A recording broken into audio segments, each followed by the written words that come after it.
Numbers 19 through 21 is an interesting kind of section as we read here and continuing in the story of the Israelites traveling in their journey through the wilderness.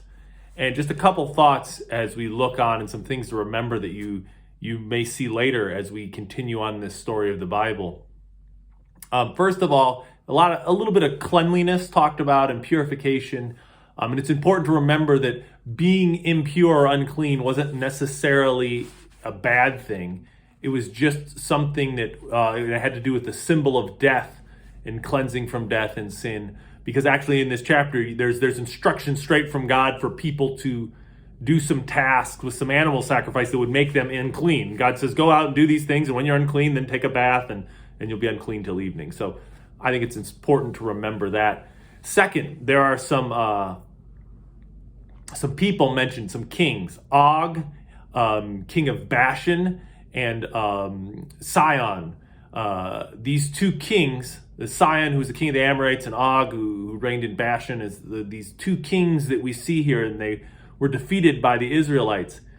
These guys will come up a lot in kind of celebrations of God's leading and victories later in Scripture. So you'll see these guys mentioned, and they seem to have been very powerful warriors.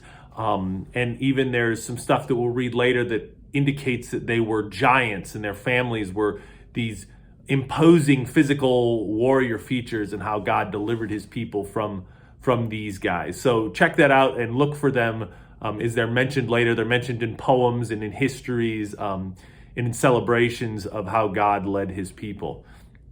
And then the last thing is we saw the death of Aaron, the death of Miriam here, and Moses making a grave mistake, right? And it's the reality. And one of the things I love about Scripture is when you look at God, it is absolutely miraculous in the way he interacts with humans. But when you look at humans, they act really human. And even the heroes like Moses are presented as humans who make mistakes and experience the consequences for their mistakes. And I really love that about the story of the Bible, is that the way God is miraculous and divine.